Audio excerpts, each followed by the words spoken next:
बोलो शंकर भगवान की जय, बोलो पार्वती माता की जय, बोलो गणेश भगवान की जय, बोलो कार्तिक भगवान की जय। शिव पुराण आरंभ। सभी भक्तगण शिव पुराण का आनंद उठाएं। नमामि शमीशां निर्वाण रूपम व्यभं व्यापकं व्याम्य वेदस्वरूपं निजं निर्गुणं निर्विकल्पं निरीहं चिदाकाशमाकाशवासं भजेऽहं निराकार ओंकार मूलं तुरीहं गिराज्ञानि गोतीतमीशं गिरीशं करालं महाकाल कालं कृपालं गुणागार संसार पारं नतोऽहं तुषाराद संकाश गौरं गभीरं मनोभूतिकोटि प्रभा श्री शरीरम् ईश्वरोल मूल कल्लोल नीचार गंगाल सद्वाल बालेन्द्र कंठे भुजंगा चलत कुंडलम शुभ्र नेत्रम विशालम प्रसन्नामनं नीलकंठं दयालं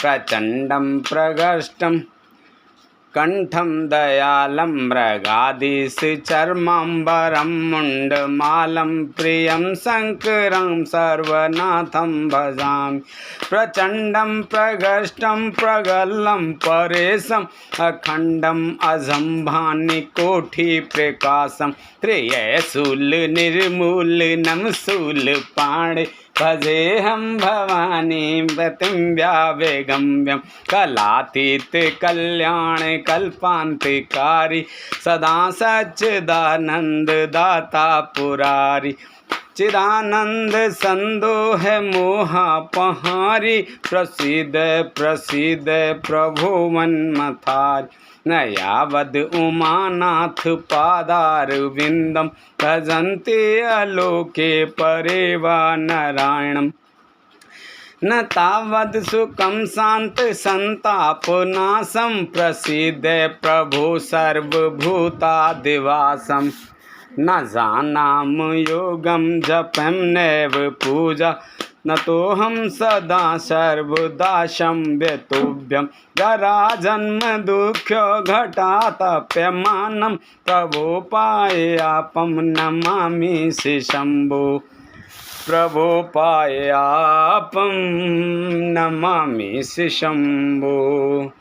रुद्राष्टकं दीप्रोक्तं विपणे हर्त्यो से ये पठन्ति नरा भक्त्या तेषा शंभु प्रसीदति।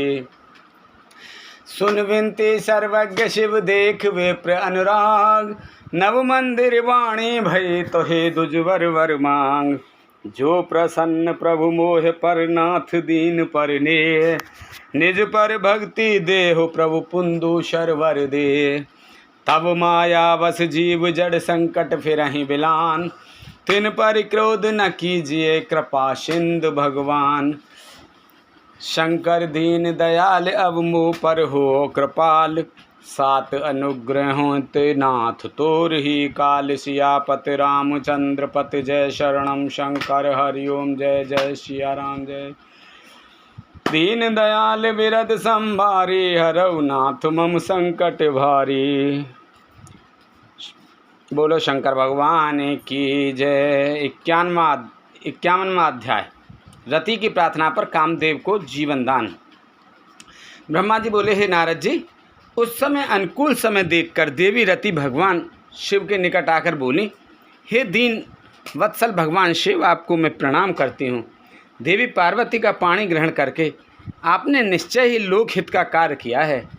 देवी पार्वती को प्राण वल्लभा बनाने से आपके सौभाग्य में निश्चय ही वृद्धि हुई है। आपने तो पार्वती का वरण कर लिया है, परंतु भगवान मेरे पति कामदेव की क्या गलती थी। उन्होंने तो लोक कल्याण व सभी देवताओं की प्रार्थना मानकर आपके हृदय में पार्वती के प्रति आसक्ति पैदा करने हेतु हे काम बाणों को चलाया था।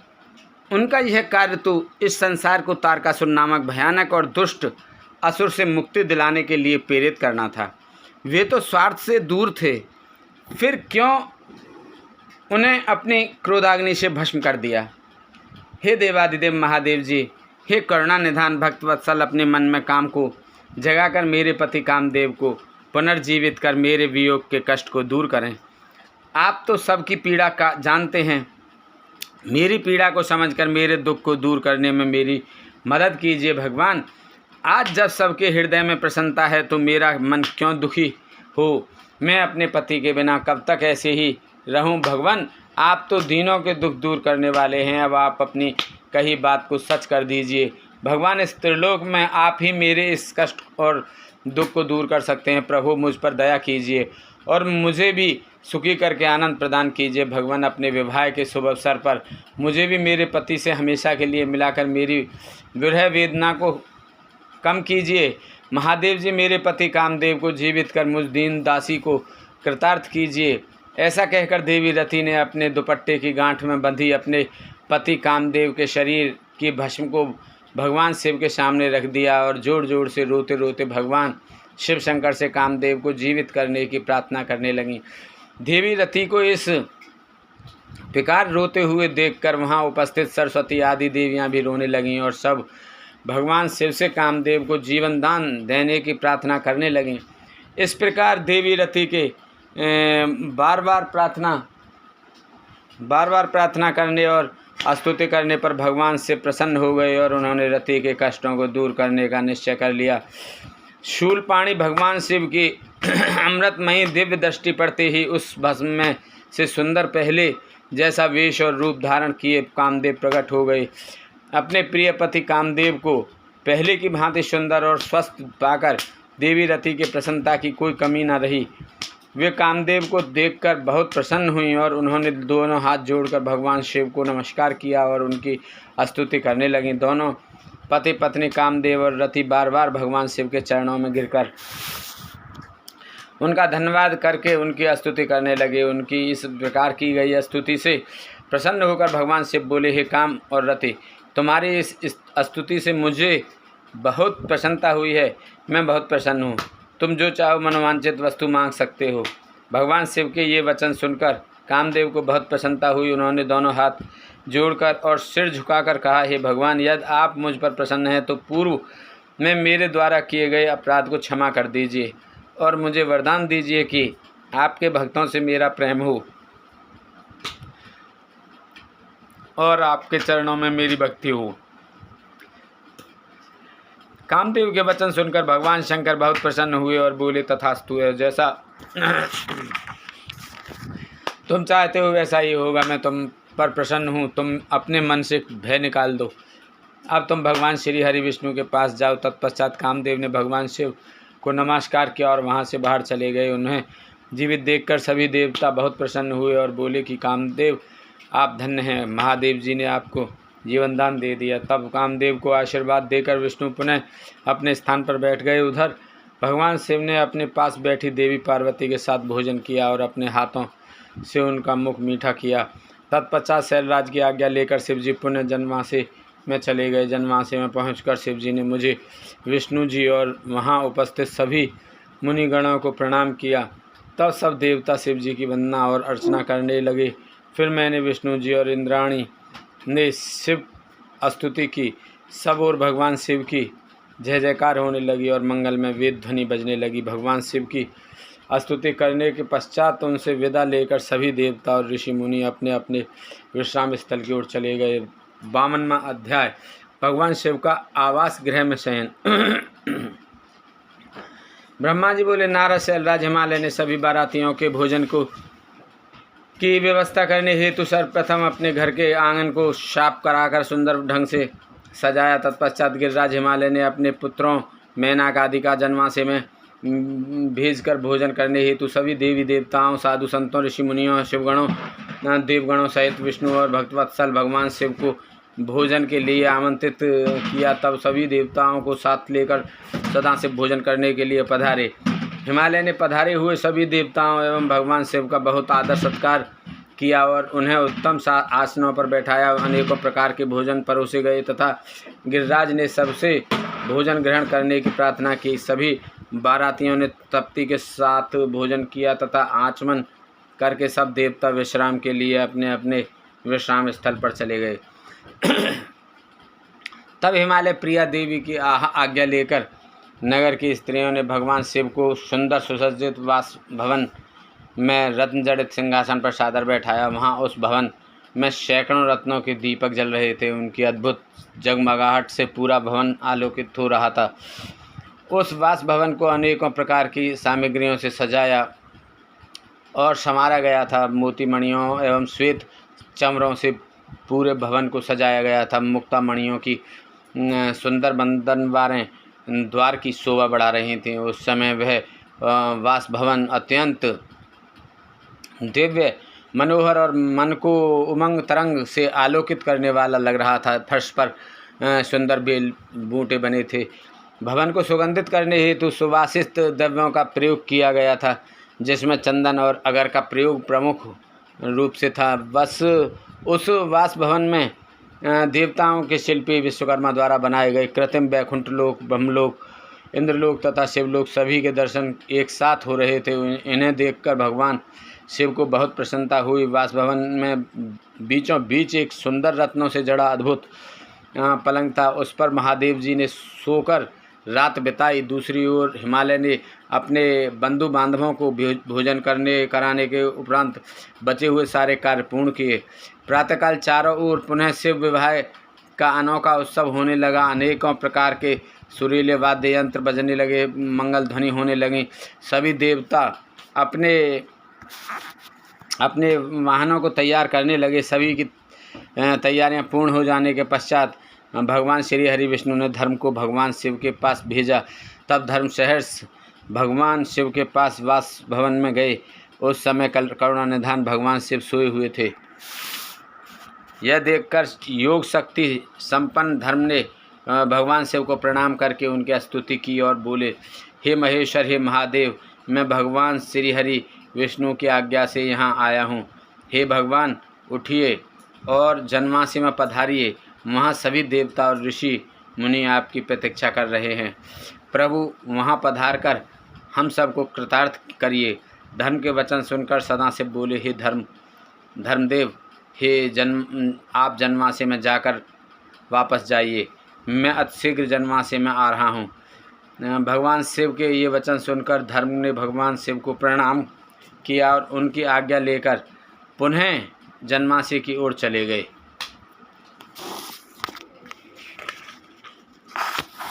उनके जाने के पश्चात भगवान शिव तैयार होकर जैसे ही चलने लगे, हिमालय नगरी की स्त्रियां उनके चरणों में के दर्शन हेतु आ गईं और मंगलगान करने लगीं। तब महादेव जी ने गिरिराज, हिमालय और मैना से आज्ञा ली और जन्मासी की ओर चल दिए। वहाँ पहुंचकर महादेव जी ने मुझे विष्णु जी सहित सभी ऋषि मुनियों को प्रणाम किया।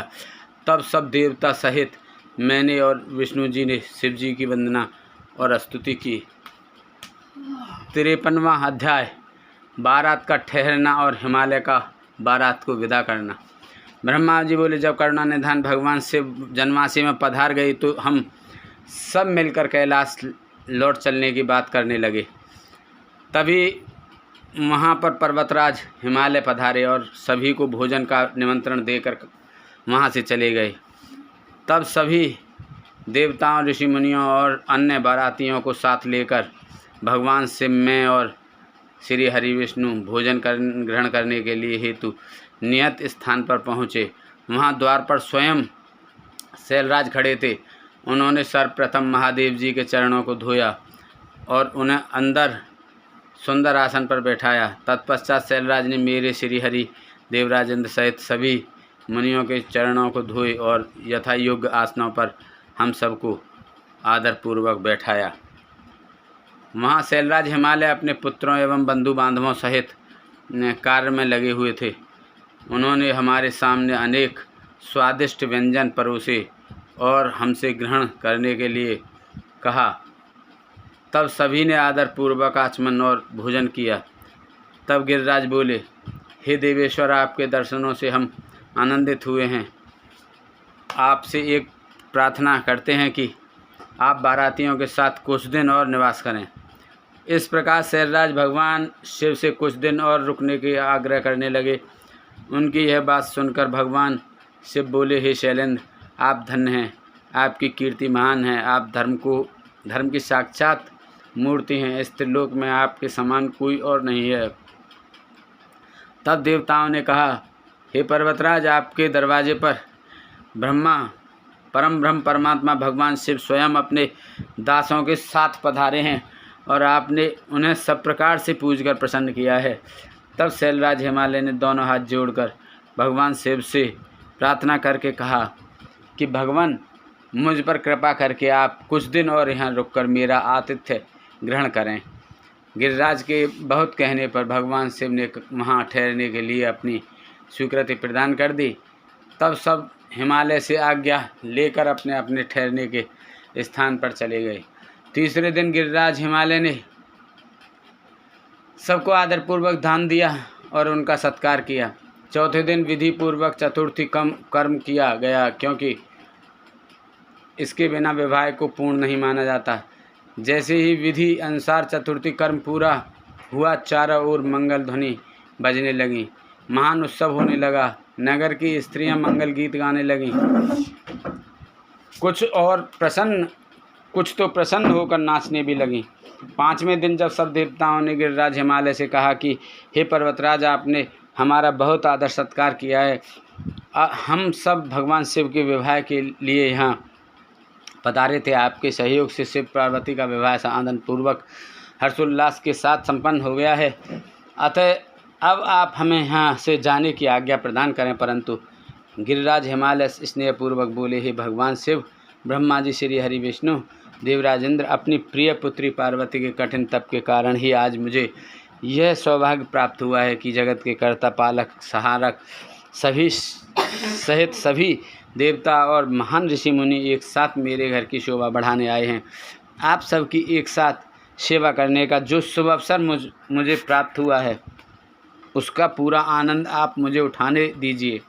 हे देवाधिदेव, अपने इस तुच्छ भक्त पर इतनी सी कृपा और कर दीजिए। इस प्रकार पर्वतों के राजा हिमालय ने अनेक तरीके से देवताओं सहित शिव जी की बहुत अन्य विनय की और इस प्रकार उन्हें हठपूर्वक कुछ दिन और रोक लिया। हिमालय ने सबका बहुत सेवा सत्कार किया। उन्होंने सभी का विशेष ख्याल रखा। सभी की आवश्यकताओं का पूरा ध्यान रखा जाता था। शैलराज ने देवताओं के लिए हर संभव सुविधा उपलब्ध कराई। इस प्रकार खूब आदर सत्कार करके सबका मन जीत लिया। जब बहुत दिन बीत गए, तब देवताओं ने शैलराज हिमालय के पास सप्तऋषियों को भेजा ताकि वे देवी मैना और उनके पति पर्वतराज हिमालय को बारात विदा करने के लिए तैयार करें। तब वे सप्तऋषि प्रसन्न हृदय से शैलराज हिमालय के पास पहुँचे और उनके भाग्य की सराहना करने लगे कि आपके अहोभाग्य हैं जो स्वयं भगवान शिव आपके दामाद बने। पर्वतराज, आपने अपनी पुत्री पार्वती को शास्त्रों एवं वेदों के अनुसार भगवान शिव की पत्नी बनाकर उन्हें सौंप दिया है। कन्यादान तभी पूर्ण माना जाता है जब कन्या को बारात के साथ विदा कर दिया जाता है।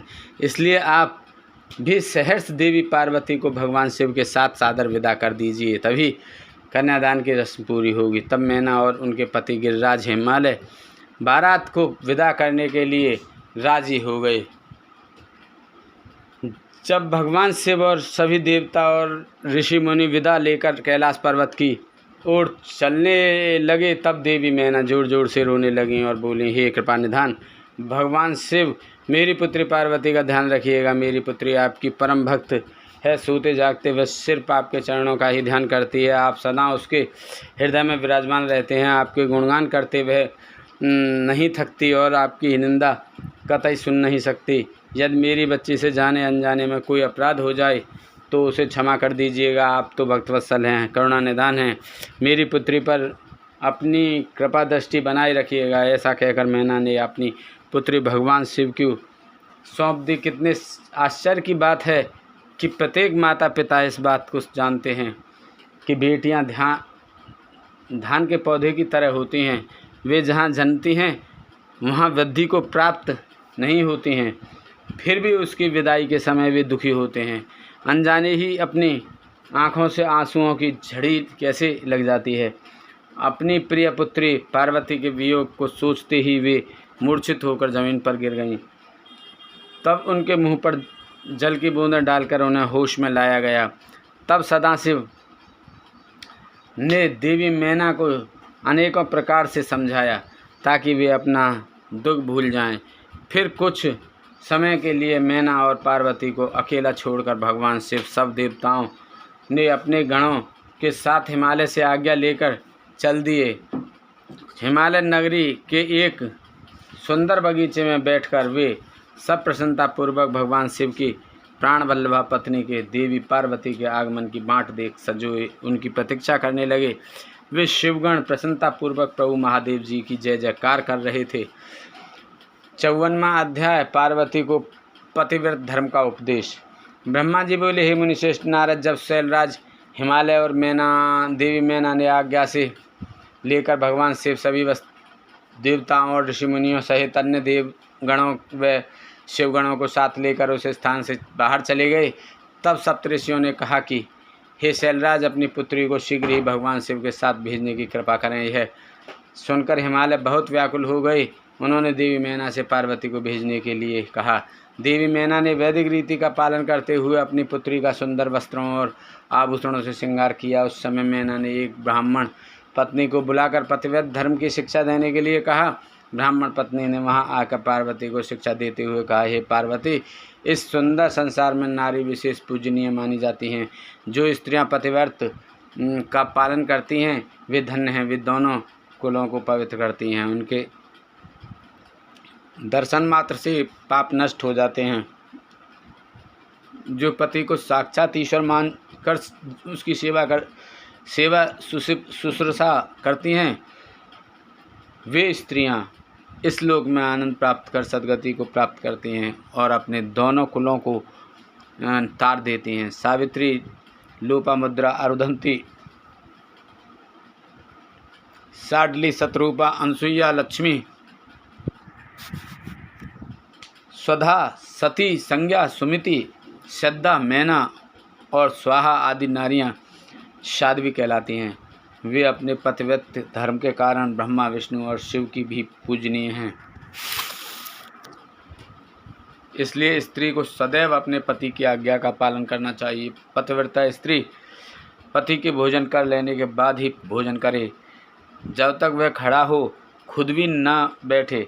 पति के सो जाने के बाद ही सोए और उसके उठने से पहले उठ जाए।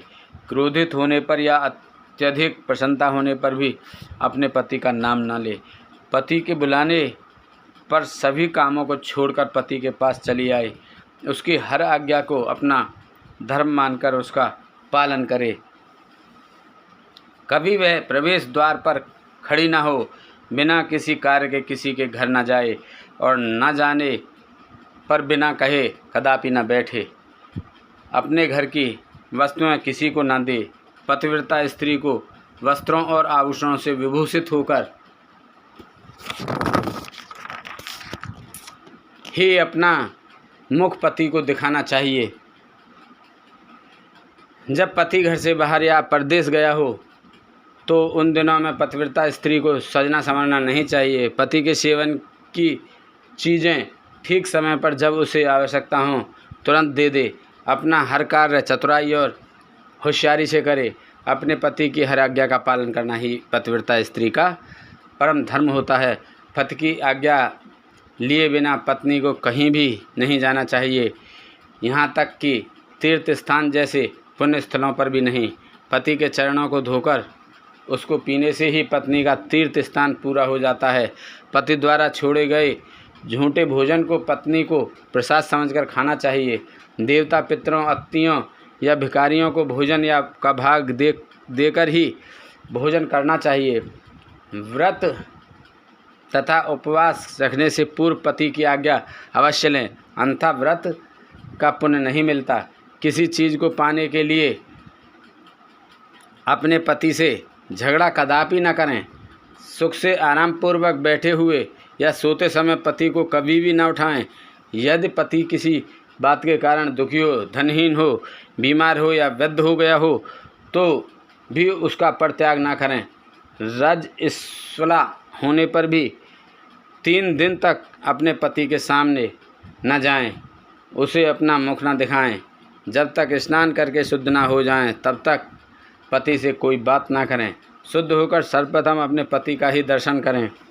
उत्तम पतिव्रत का पालन करने वाली स्त्री को सुहाग का प्रतीक मानी जाने वाली वस्तुओं जैसे सिंदूर, हल्दी, रोली, काजल, चूड़ियाँ, मंगलसूत्र, पायल, बिछुए, नाक की लौंग, कान के कुंडलों को सदैव धारण करना चाहिए। जो स्त्रियां सुहाग की निशानी माने जाने वाली इन वस्तुओं को हर वक्त धारण किए रहती हैं, उनके पति की आयु में वृद्धि होती है। पतिव्रता स्त्री को कभी भी छिनाल, कुल्टा आदि भाग्यहीन स्त्रियों के साथ नहीं रहना चाहिए, अर्थात उनसे मित्रता नहीं करनी चाहिए।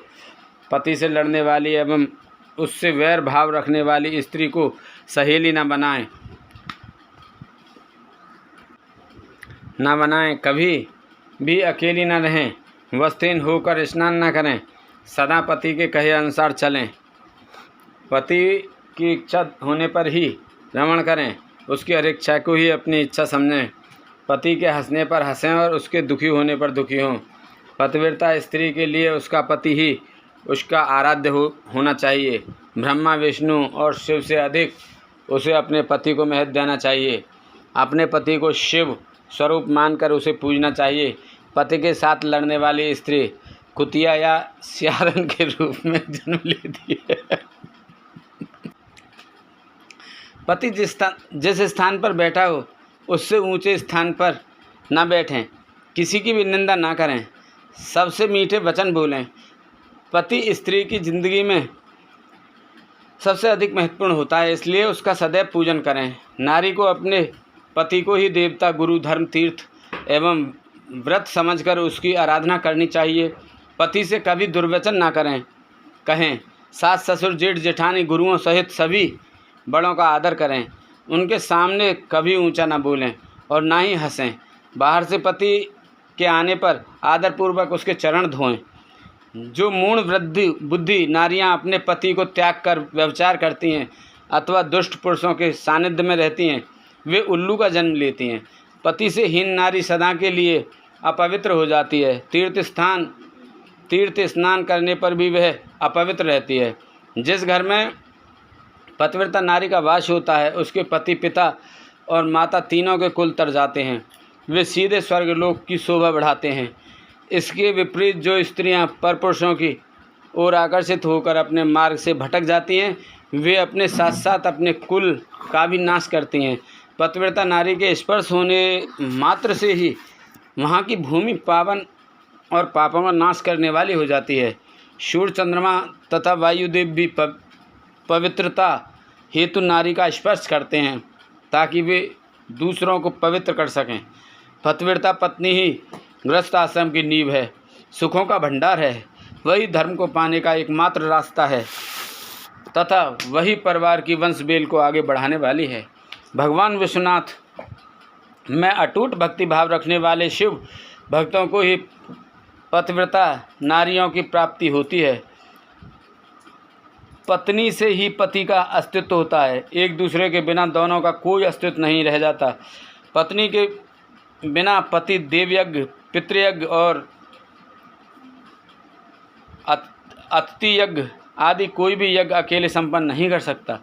पतिव्रता नारियों को पवित्र पावनी गंगा के समान पवित्र माना जाता है। उसके दर्शनों से ही सब कुछ पवित्र हो जाता है। पति पत्नी का संबंध अटूट है। पति प्रणव है और पत्नी वेद की ऋचा। एक तप है तो एक क्षमा। पत्नी द्वारा किए अच्छे कर्मों का फल है पति। हे गिरिराज नंदिनी, शास्त्रों में पतिव्रता नारियों को 4 प्रकार का बताया गया है: उत्तमा, मध्यमा, निकृष्टा और अति निकृष्टा। ये पतिव्रता स्त्रियों के भेद हैं। जो स्त्रियां स्वप्न में भी सिर्फ अपने पति का ही स्मरण करती हैं, ऐसी स्त्रियां उत्तमा पतिव्रता कहलाती हैं। जो स्त्रियां प्रत्येक पुरुष को पिता, भाई एवं पुत्र के रूप में देखती हैं, वे मध्यमा पतिव्रता कहलाती हैं। जिसके मन में धर्म और लोकलाज का भय रहता है और इस कारण वह सदैव धर्म का पालन करती हैं, वह निकृष्टा पतिव्रता कहलाती हैं। जो स्त्री अपने पति से डरकर या कुल के बदनाम होने के डर से व्यभिचार से दूर रहती हैं, वह स्त्री अति निकृष्टा पतिव्रता कहलाती हैं। ये चारों प्रकार की पतिव्रता स्त्रियां पावन, पवित्र और समस्त पापों का नाश करने वाली कही जाती हैं। मुनि अत्रि की पत्नी अनसुईया ने अपने पतिव्रत के प्रभाव से त्रिदेवों ब्रह्मा, विष्णु और शिव को शिशु बना दिया था। यही नहीं, उन्होंने मरे हुए एक ब्राह्मण को अपने सतीत्व के बल से जीवित कर दिया था। हे गिरिराज नंदिनी, मैंने पतिव्रता स्त्री की सभी विशेषताएं और गुण तुम्हें बता दिए हैं। अब आप इसी के अनुरूप ही आचरण किया करें। अपने पति की हर आज्ञा को सर्वोपरि मानकर उसका पालन करें। पति को खुश रखने से ही सभी मनोवांछित फलों की प्राप्ति होती है। आप तो जगदम्बा का रूप हैं और आपके पति तो साक्षात भगवान शिव हैं।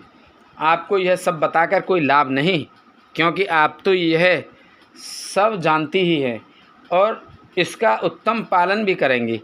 आपके विषय में तो सोचकर ही स्त्रियां पवित्र और पतिव्रत धर्म का पालन करने वाली हो जाती हैं। इसलिए मुझे अधिक कुछ कहने की कोई आवश्यकता नहीं है। मुझे विश्वास है कि आप उत्तम पतिव्रत धर्म का पालन करके संसार की अन्य स्त्रियों के समक्ष उदाहरण प्रस्तुत करेंगे। ऐसा कहकर वह ब्राह्मण पत्नी चुप हो गई। उनसे पतिव्रत धर्म का उपदेश सुनकर देवी पार्वती ने बहुत हर्ष का अनुभव किया। उन्होंने दोनों हाथ जोड़कर ब्राह्मण पत्नी को नमस्कार किया तथा उत्तम धर्म के विषय में ज्ञान देने के लिए उनका धन्यवाद किया। देवी पार्वती ने अपने आचरण से सभी उपस्थित परिजनों को शिक्षा दी कि भले ही कोई कितना भी जानकार क्यों न हो, उसे अपने परंपराओं का आदरपूर्वक पालन करना चाहिए। जो अहंकार के कारण लोग धर्म का परित्याग करता है, उसका अपयश होता है तथा वह अपनी संतानों को पथभ्रष्ट करता है। 55वां अध्याय, बारात का विदा होना तथा शिव पार्वती का कैलाश पर निवास। ब्रह्मा जी बोले, हे नारद, इस प्रकार ब्राह्मणी ने देवी पार्वती को पतिव्रत धर्म की शिक्षा देने के उपरांत महारानी मैना से कहा कि हे महारानी, आपकी आज्ञा के अनुसार मैंने आपकी पुत्री को पतिव्रत धर्म एवं उसके पालन के विषय में बता दिया है। अब आप इसकी विदा की तैयारी कीजिए। देवी मैना ने पार्वती को अपने हृदय में लगा लिया और जोर जोर से रोने लगीं। अपनी माता को इस प्रकार रोते देख पार्वती की आंखों से अश्रुधारा बहने लगी। पार्वती और मैना को रोता देखकर सभी देवताओं की पत्नियां एवं वहाँ उपस्थित सभी नारियां भाव विहल हो उठीं।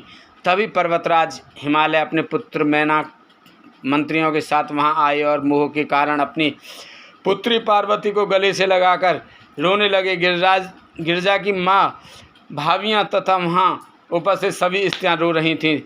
तब तत्वज्ञानियों और मुनियों तथा पुरोहितों ने अध्यात्म द्वारा सबको समझाया तथा यह भी बताया कि उपस्थित शुभ मुहूर्त में ही बारात विदा करनी चाहिए।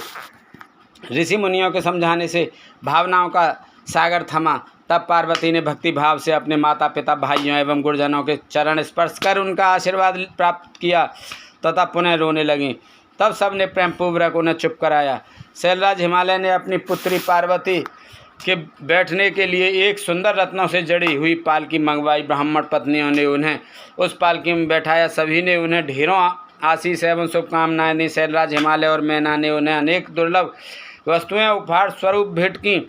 देवी पार्वती ने हाथ जोड़कर सबको विनम्रतापूर्वक नमस्कार किया और उनकी पालकी वहाँ से चल दी। प्रेम के वशीभूत होकर उनके पिता हिमालय और भाई भी उनकी पालकी के साथ साथ चल दिए। कुछ देर बाद वे उस स्थान पर पहुँचे जहाँ शिवजी अन्य बारातियों के साथ उनकी प्रतीक्षा कर रहे थे।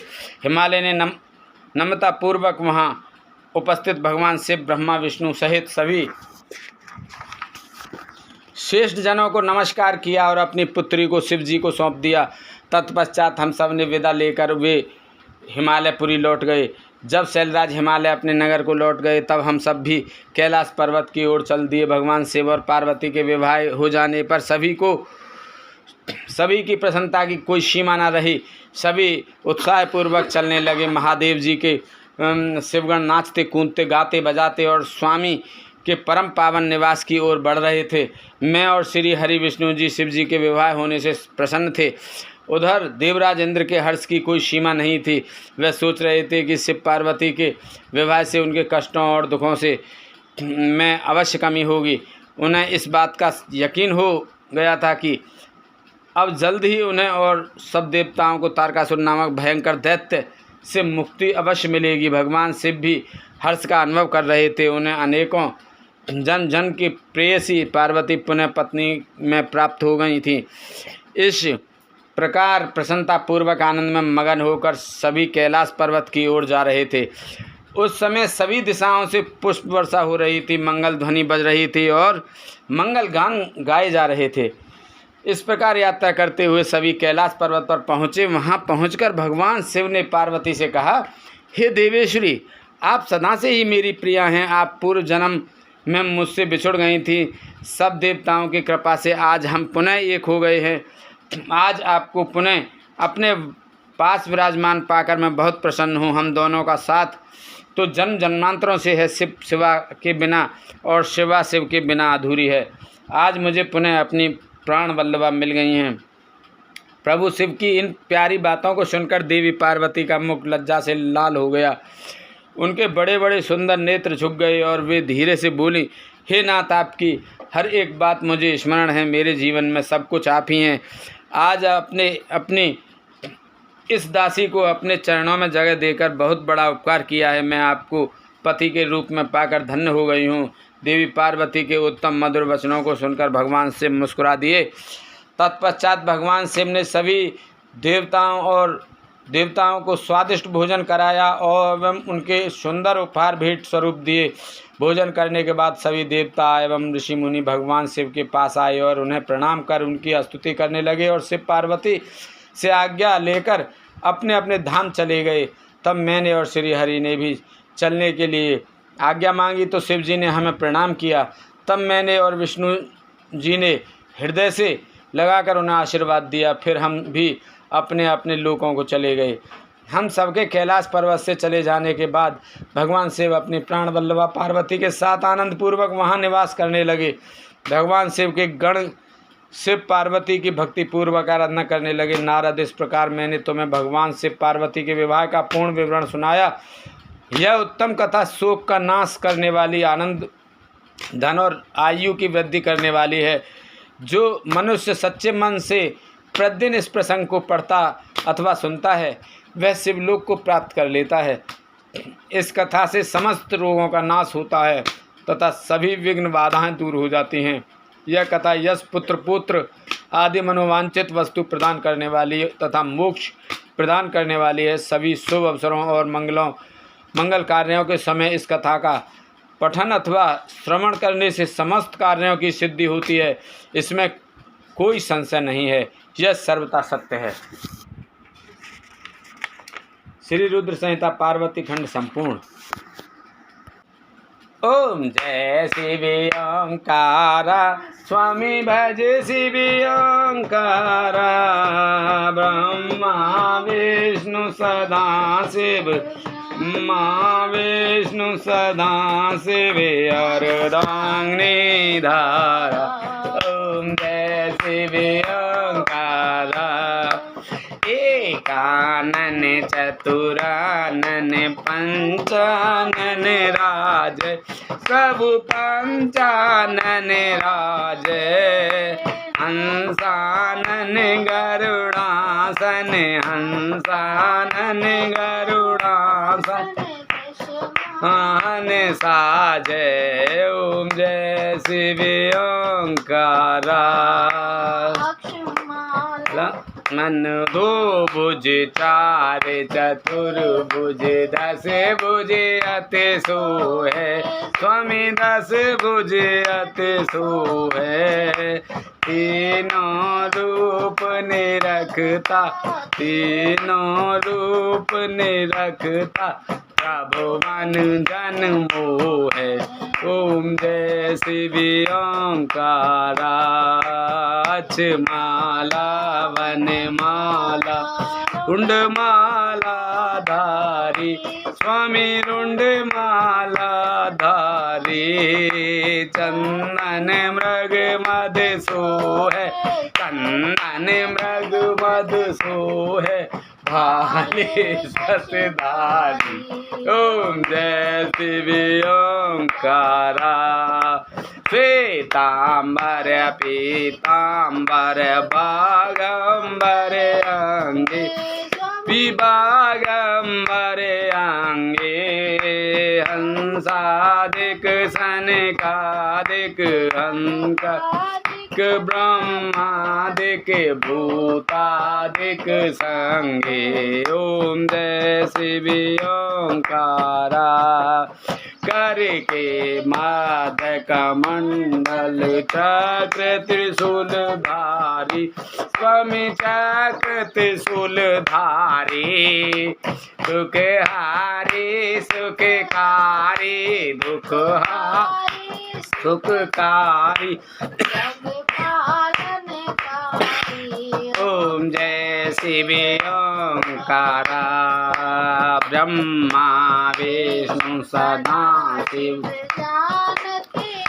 वेका स्वामी जानते अब वेका। प्रणवाक्षर में शोभित प्रणवाक्षर में शोभित ये तीनों एका। जय शिव ओंकारा। त्रिगुणी स्वामी जी की आरती जो कोई नर गावे। हमें प्रेम साहित्य गावे। कहत शिवानंद स्वामी भजत हरि हर स्वामी मन वांछित फल वे। ओम जय शिव ओंकारा। शिव ओंकारा हमें भज शिव ओंकारा। ब्रह्मा विष्णु सदा शिव ब्रह्मा विष्णु सदा शिव अर्धांगिनी धारा। ओम जय शिव ओंकारा। बोलो शंकर भगवान की जय। बोलो पार्वती माता की जय। जय शंकर शंकर जय शंकर कैलाशपति। जय गौरा जय गौरा माँ पार्वती। जय शंकर जय कृपान शंकर जय शंकर कैलाशपति। जय शंकर नमामि शंकर जय शंकर कैलाशपति। जय गौरा गौरा जय गौरा माँ पार्वती। जय गौरा जय नमामि गौरा माँ पार्वती। जय शंकर शंकर जय शंकर कैलाशपति। जय शंकर जय नमामि शंकर जय शंकर कैलाशपति। जय गौरा जय गौरा माँ पार्वती। जय गौरा पार्वती। जय शंकर जय नमामि शंकर जय शंकर जय शंकर जय नमामि शंकर जय शंकर कैलाशपति। जय गौरा जय गौरा माँ पार्वती। बोलो शंकर भगवान की जय। बोलो पार्वती माता की जय। बोलो कार्तिक भगवान की जय। बोलो गणेश भगवान की जय। बोलो तुलसा मैया गंगे मैया गैया मैया संतोषी माता पृथ्वी माता कालका मैया की जय। बोलो सभी देवी देवतन की जय। हर हर महादेव शंभू।